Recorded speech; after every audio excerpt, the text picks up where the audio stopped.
So now we know how to do derivatives and integrals of exponential functions and logarithm functions, their inverses. We also, earlier in Calc 1, did derivatives and beginning integrals at the end of trig functions. So now in this chapter, we're going to look at the inverse trig functions. So here I have a graph of a few cycles of y equals sine x. And remember, in order to have an inverse, we need to be 1 to 1. Is this function 1 to 1? Well, if we look at the horizontal line test here, function's 1 to 1 if every horizontal line hits exactly once. And you can see as I pass this horizontal line up and down, we hit definitely more than one time. So no, it is not 1 to 1. It fails horizontal line test. And so that means it does not have an inverse. So what do? Well, we're going to restrict the domain of the sine function here to just half a cycle. So remember, one complete cycle of the sine function is 0 to 2 pi. So that means right here is pi. And then that peak right there is going to be pi over 2. And then this valley right here is negative pi over 2. So what we're going to do is we're going to restrict to half a cycle of the sine function from that minimum point to that maximum. So that's what we call principal sine function. And I've regraphed it over here to scale, where we've got pi over 2 here, which is about 1.57, and negative pi over 2 here, which is about negative 1.57. Our maximum is 1, and our minimum is negative 1. So that is the principal sine function. Now this function is 1 to 1. It passes horizontal line test, right? Take a horizontal line, run it up and down the graph. It always hits exactly one time. So since it passes horizontal line test, we know that f inverse exists.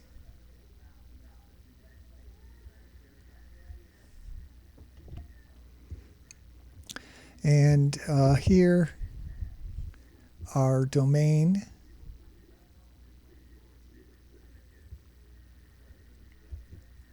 is negative pi over 2 to pi over 2.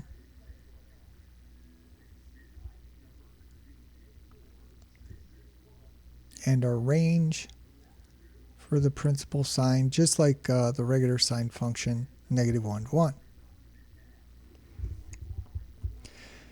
So since this is 1 to 1, we actually have an inverse, and we'll write that like this. Y equals inverse sine of x. So again, that's not reciprocal, that's inverse function. I like to also read that as y is the angle whose sine is x. So when you have y equals sine x, you put in the angle x, you get out the sine of the angle. But for inverse sine, x is the sine of the angle. You put that in, you get out the angle. So here's the inverse relationship. So here, sine of y equals x. So y, in this case, is your angle, theta. So you put in an angle, get out the sine. So here you put in the sine of the angle, and you get out y, which is your angle. So here is that graph of the principal sine function again. And if we want to see what the inverse sine function looks like, then we will just reflect over the y equal x line. So our y equal x line is going to look something like this. So these are not quite to the right scale here. So there's our y equal x.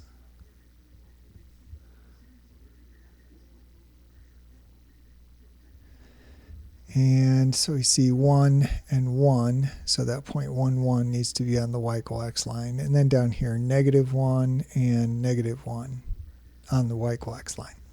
So then your inverse sine graph, let me do that in red here, is just going to be the reflection of that across the y equal x line. So it looks something like this.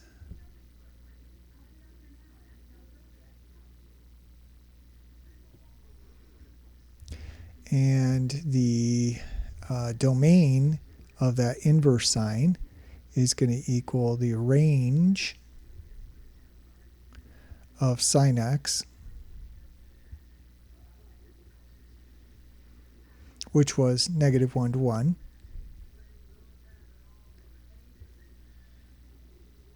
So this, if you go here, -1 to +1 is our domain. And then your range of inverse sine is going to be the domain of sine x. Remember, domain and range switch for inverse functions. And that is -π/2 to π/2.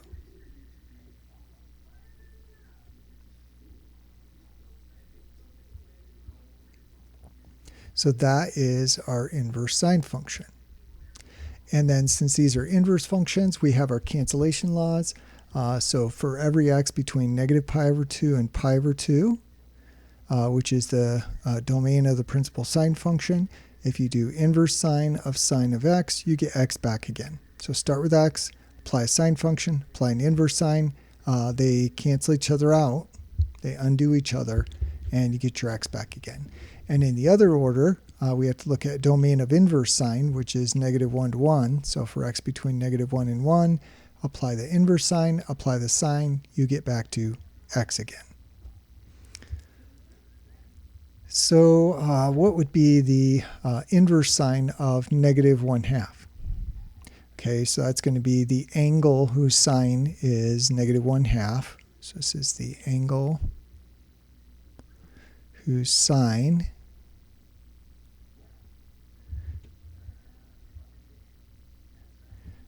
equals -1/2.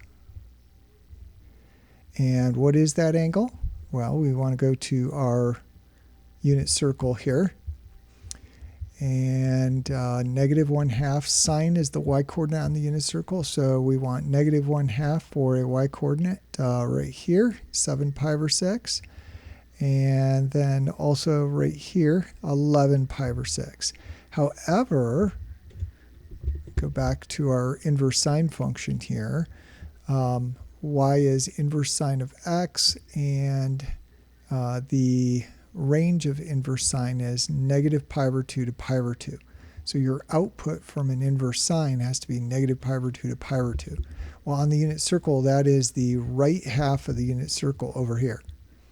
So we have to pick the 11π/6, but we have to pick an angle that's equivalent to that, but between -π/2 and π/2.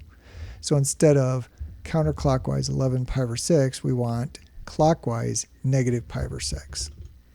So this is going to be -π/6. So we don't get confused here. Let me write is instead of equals. So the angle whose sine is -1/2, and it's between -π/2 and π/2. And then here we compose these sine of -π/6 and then inverse sine. So we look at that angle in there. That is this version of the cancellation law. Our x is between -π/2 and π/2. So our output is just going to be -π/6. And you can verify that with the unit circle here. So the sine of -π/6 is same as 11π/6. The sine is -1/2. And then if you do inverse sine of that, you get back your angle, which is 11π/6 or -π/6. And then one more here. Inverse sine of cosine 5π/6. So first let's do the inside here, cosine 5π/6. Now notice this is not one of the cancellation laws because we mixed the trig functions. So cosine 5π/6, to go to 5π/6 on the unit circle, and that is right here. And cosine is the x-coordinate, -√3/2. So this is inverse sine of -√3/2. So now we want the angle whose sine is negative root 3 over 2. So inverse sine is an angle, so we'll call that theta, and its sine is negative pi over 2. So sine of theta is equal to negative pi over 2, negative root 3 over 2. So now we want to find the angle whose sine, whose y-coordinate on unit circle is negative root 3 over 2. So y-coordinates down here are negative, and negative root 3 over 2 right there, 7 pi over 6. And let's see here. No, I'm sorry, I look at x-coordinate. I want y-coordinate right there. Negative root 3 over 2 y-coordinate, and right there, negative root 3 over 2 y-coordinate. So either 4 pi over 3 or 5 pi over 3. However, this is the output of inverse sine. The range of inverse sine has to be between negative pi over 2 and pi over 2. So we have to pick the one on the right side of the unit circle here, which is the 5 pi over 3. Okay, but we need to pick the equivalent angle that's between negative pi over 2 and pi over 2. So this is going to be 5 pi over 3. However, that's not in the range of inverse sine, so we have to use the equivalent angle that is between negative pi over 2 and pi over 2, which is negative pi over 3. So all these are from the unit circle.